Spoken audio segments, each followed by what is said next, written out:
प्रबल जी, हम आपसे शुरुआत करेंगे सबसे पहले, चूँकि आप इन कई मुद्दों को बहुत करीब से देख रहे हैं, आप दिल्ली से लेकर के और चुनाव तक की को लगातार देखते आ रहे हैं। मणिपुर में इस समय आग लगी हुई है, मणिपुर जल रहा है और प्रधानमंत्री द केरल स्टोरी की बात कर रहे हैं। चुनाव प्रचार के में ये सारी बातें हो रही हैं, तो राजधर्म जो होता है, जो एक सरकार का जो दायित्व है, उससे कितनी दूर दिखाई दे रही है भारतीय जनता पार्टी? प्रबल जी। जी। देखिए, जो आज एक सबसे दुर्भाग्यपूर्ण और जिसकी निंदा जितनी की जाए उस हद तक निंदा करने वाली जो ऑडियो क्लिप आज आई है, आज एक बात सुनिश्चित हो गई है कि आरएसएस और भारतीय जनता पार्टी दलितों से कितना नफरत करती है, पिछड़ों से कितना नफरत करती है, पिछड़ों से कितना नफरत करती है, कि मल्लिकार्जुन खड़गे जी कांग्रेस के अध्यक्ष हैं और वो दलित समाज से आते हैं, उससे कितनी उनको नफरत है। गुरु गोवरकर की वो किताब बंच ऑफ थॉट, जिसमें वो कहते हैं कि मैं दलित, पिछड़े, आदिवासी, महिला की सत्ता कभी स्वीकार नहीं करूंगा, उसकी जगह पर अंग्रेजों का शासन स्वीकार कर सकता हूं, उनकी गुलामी स्वीकार कर सकता अंग्रेजों की। आज उसको चिरतार्थ करता हुआ वो वीडियो है, वो ऑडियो क्लिप है, जिसमें वह उनको ही नहीं, उनको गालियां दी जा रही हैं, उनके परिवार को गालियां दी जा रही हैं और उनको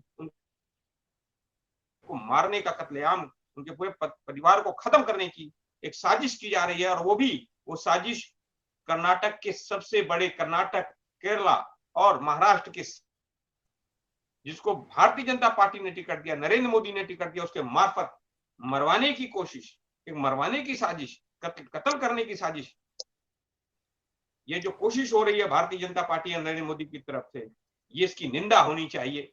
और यह देश के दलित समाज का अपमान है, देश के पिछड़ों का अपमान है, देश के अति पिछड़ों का अपमान है, आदिवासियों का अपमान है, महिलाओं का अपमान है। मैं इसको इस तरीके से देखता हूं। दूसरी चीज, आपने बोला कि मणिपुर में एक घटना हो रही है, वहां पर भारतीय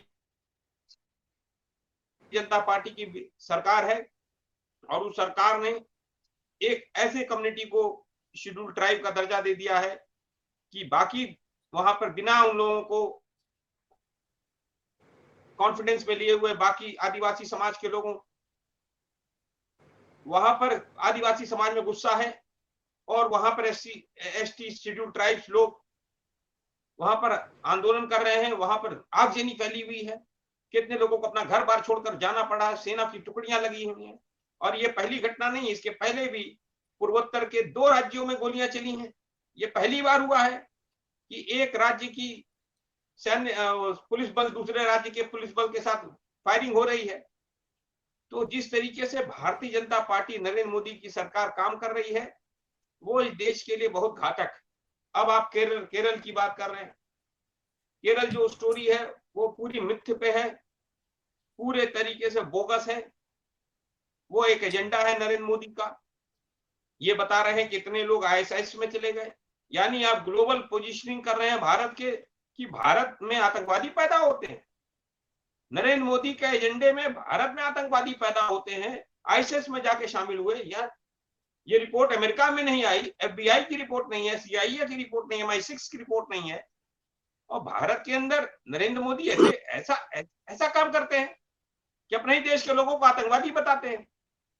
तो नरेंद्र मोदी इस देश के लिए कितने घातक साबित हो रहे हैं, उनकी नीतियां कितनी घातक साबित हो रही है, इससे साबित होता है कि नरेंद्र मोदी को कोई दूसरा चला रहा है।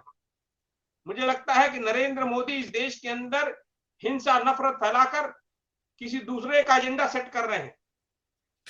जैसे अभी पहलवान बैठे हुए हैं, महिला पहलवानों ने एक आरोप लगाया है भारतीय जनता पार्टी के बाहुबली सांसद के ऊपर, जो रेसलिंग फेडरेशन के अध्यक्ष है, और वो अध्यक्ष इतना ज्यादा बाहुबली है कि उसे नरेंद्र मोदी नतमस्तक हैं।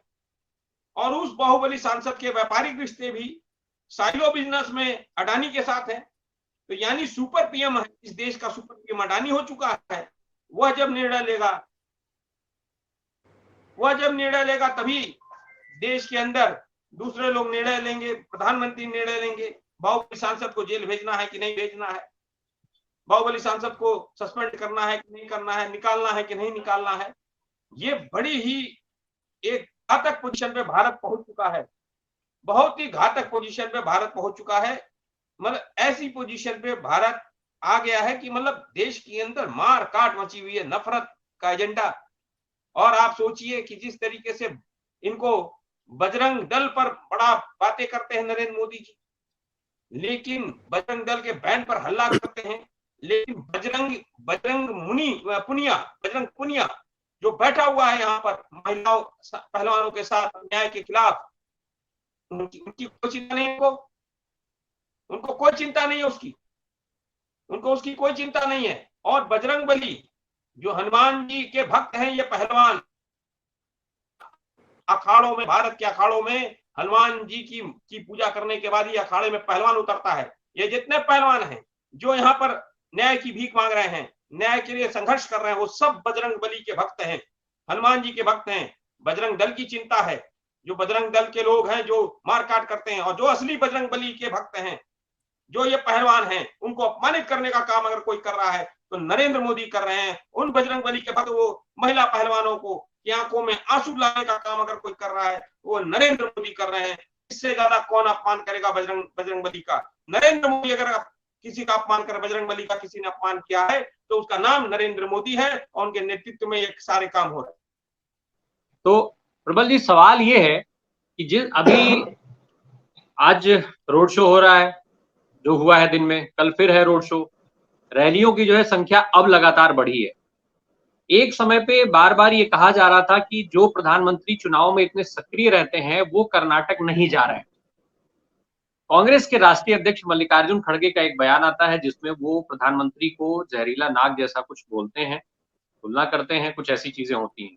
उसके बाद से भारतीय जनता पार्टी थोड़ा ऊपर उठती है, थोड़ा आक्रामक होती है, और फिर उसके बाद लगातार उनको एक एक मुद्दे मिलते चले जाते हैं। खुद वीरप्पा मोइली भी अब ये बात कह दी है कि बजरंग दल को बैन नहीं कर सकती है कांग्रेस। तो ये जो सिनेरियो है, ये जो इस तरीके का जो सीन बनता है, वो भारतीय जनता पार्टी के लिए संजीवनी हो जाता है। इसके बावजूद भी चुनाव दर चुनाव लगातार कांग्रेस ये गलतियां करती जा रही है। क्या इसका नुकसान कर्नाटक में कांग्रेस को होगा? देखिए, जहां तक मल्लिकार्जुन खड़गे जी का सवाल है, उन्होंने जो सवाल उठाया था वो उनकी जहरीली पॉलिटिक्स पर उठाया था। अब वो कन्नड़ में भाषण दे रहे थे और उसमें उन्होंने कहा था कि जहरीले, जो भाजपा की विचारधारा वो जहरीले नाग के समान है, विषैले हैं। तो नफरत फैलाने वाला जो चीज होती है उसको विषैला ही कहा जाता है। तो उसमें कन्नड़ में था। कन्नड़ को अगर आप ट्रांसलेट करेंगे और ट्रांसलेशन के बाद भी इंटरप्रिटेशन अगर कोई भारतीय जनता पार्टी का व्यक्ति करेगा तो कुछ इसी तरह करेगा जैसे भारतीय जनता पार्टी वाले करते रहते हैं। लेकिन जो आज मल्लिकार्जुन खड़गे जी के परिवार को मारने वाली जो एक कैंडिडेट के द्वारा, जो भारतीय जनता पार्टी का कैंडिडेट और माफिया है उस पूरे इलाके का, जिसमें जो महाराष्ट्र तक कुख्यात है, केरला, महाराष्ट्र और कर्नाटका और आंध्रा, तेलंगाना तक उसका बहुत बड़ा एक माफिया गैंग है। वो बात कर रहा है कि मैं पूरे परिवार को समाप्त कर दूंगा। तो यह जो एक मिनट में आपको रुकूंगा। चित्रपुर के भारतीय जनता पार्टी के उम्मीदवार हैं मणिकांत राठौड़, इनका नाम है, जिनका एक ऑडियो वायरल हुआ है जिसके हवाले से कांग्रेस ने ये बात कही है कि मल्लिकार्जुन खड़गे के पूरे परिवार को मारने की साजिश भारतीय जनता पार्टी की तरफ से की जा रही है। उसी का जिक्र प्रबल जी कर रहे हैं। जी प्रबल जी। दूसरी चीज, मैं जो बात कह रहा हूं, उस व्यक्ति का जो एक वीडियो वायरल हो रहा है जिसमें वो पिस्टल नचाता हुआ मिल रहा है और मैं डॉन हूं ये बता रहा है। तो जब इस पृष्ठभूमि के हिस्ट्री शीटर्स को उत्तर प्रदेश के अंदर बाहुबलियों को प्रमोट करेगी, बाहुबली सांसदों को भारतीय जनता पार्टी प्रमोट करेगी जिनके पास, इसका अर्थ है कि भारतीय जनता पार्टी बाहुबली आतंक और अपराधियों की पार्टी है, बलात्कारियों की पार्टी है। ये निश्चित हो गया है कि यह समाज में जो अपराध है, जो अपराधी किस्म के लोग हैं, उनका एक गठजोड़ है उसके अंदर। चाहे वो आप आर्थिक रूप से अपराध कर लीजिए, चाहे वो आप व्यभिचार कर लीजिए, चाहे वो आप हत्याएं कर लीजिए, कुछ और कर लीजिए, मादक द्रव्य कर लीजिए, कुछ भी उसके अगर आप तस्कर हैं, आप बड़े माफिया हैं, तो आप जो है भारतीय जनता पार्टी के सदस्य होने की एलिजिबिलिटी मिल सकती है और आप वहां पर संवैधानिक पद प्राप्त करने के लिए एलिजिबल हैं, यानी आप एमएलए और एमपी का टिकट पाने के लिए एलिजिबल हो चुके हैं।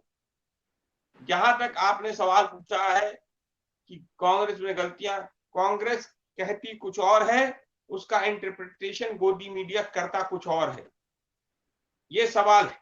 जैसे राहुल गांधी जी ने यह बात कही थी कि नरेंद्र मोदी कहते हैं कि एक तरफ आलू जाएगा, दूसरी तरफ सोना निकलेगा, मशीन में डालेंगे, तो नरेंद्र मोदी वाला पोर्शन काटकर पूरे 5 साल तक, जब तक राहुल गांधी जी ने पदयात्रा नहीं की, ये जो भारत जोड़ो यात्रा नहीं की, तब जाके क्लैरिफाई हुआ कि वो राहुल गांधी का स्टेटमेंट नहीं था, वो स्टेटमेंट नरेंद्र मोदी का था। लेकिन 5 साल तक इस भारत की कॉर्पोरेट मीडिया ने, जो नरेंद्र मोदी की गोदी मीडिया है, उसने ये राहुल गांधी जी के सर पर किया कि ये उनके मुखार बिंदु से निकला हुआ शब्द है, जबकि यह नरेंद्र मोदी के मुख से निकला हुआ था। और नरेंद्र मोदी के तमाम वो झूठ, अभी उस पर और चर्चाएं होंगी। नरेंद्र मोदी कुछ भी कर ले, मैं फिर से कह रहा हूं, नरेंद्र मोदी बजरंग दल की चिंता कर सकते हैं जो नफरत फैलाता, हिंसा फैलाता है, लेकिन नरेंद्र मोदी बजरंग बली के भक्त, जो बजरंग पुनिया है, जो साक्षी मलिक है, जो विनेश फोगाट है, जो गीता फोगाट है, उसकी चिंता नहीं करेंगे। जो अखाड़े, भारत के अखाड़ों में जब पहलवान पहलवानी करने उतरता है तो सबसे पहला आशीर्वाद वो बजरंग बली का लेता है, क्योंकि कहा जाता है कि भारत के अंदर सबसे पहला जो पहलवानी करने का जिसको सबसे जो पहला पहलवान कहा जाता है वो बजरंग बली को कहा जाता है। और नरेंद्र मोदी ने जो आंसू निकलवाए हैं इन बजरंग बली के भक्तों के, पहलवानों के, बजरंग बली कभी माफ नहीं करेंगे। और अगर सचमुच में किसी ने अपमान किया है बजरंग बली का, तो उसका नाम नरेंद्र मोदी है और दूसरा कोई नहीं है। अगर कोई बजरंग बली का अपमान कर रहा है तो उसका नाम नरेंद्र मोदी। इस देश का संविधान का अपमान कोई कर रहा है तो नरेंद्र मोदी है। इस देश के दलितों का कोई अपमान कर रहा है तो उसका नाम नरेंद्र मोदी है। इस देश के महिलाओं का कोई अपमान कर रहा है तो उसका नाम नरेंद्र मोदी है। इस देश के पिछड़े अति पिछड़ों का कोई अपमान कर रहा हो नरेंद्र मोदी। जातिगत जनगणना बिहार में हो रही थी, वो जातिगत जनगणना को पटना के हाई कोर्ट में चैलेंज किसने किया, उसके खिलाफ रिट याचिका किसने दायर की? रिट याचिका दायर करने वाले सारे भाजपाई हैं। उन्होंने करके और जातिगत जनगणना SC ST OBC के खिलाफ एक साजिश की। पटना के अंदर पटना हाई कोर्ट में वो जजमेंट आया है, वो जजमेंट देखिए और उस देखिए कि जाति मतलब जनगणना क्यों कराई जाती, जातिगत जनगणना की उसके आर्थिक, राजनीतिक, सामाजिक आधार को पता चल पाए तो सरकार उसके हिसाब से नीतियां बनाए। लेकिन ये बेईमान सरकार है नरेंद्र मोदी की, वो तो खुद काम नहीं करना चाहती है। अगर कोई दूसरा काम भी करना चाहता है, सामाजिक आधार पर काम करना चाहे, किसी को उत्थान का काम करना, उसमें भी रोक लगाने के लिए बेईमानी करने वाले ये लोग हैं। ये लोग समाज के खिलाफ के साथ बेईमानी करते हैं, ये देश की जनता के साथ बेईमानी करते हैं। तो ये देश के अति पिछड़ों आदिवासियों का दुश्मन अगर कोई है तो उसका नाम है नरेंद्र मोदी और कोई नहीं। महिलाओं का, आदिवासियों का, सबका अगर कोई दुश्मन है तो उसका नाम नरेंद्र मोदी और RSS है, इसके अलावा कोई नहीं। जी।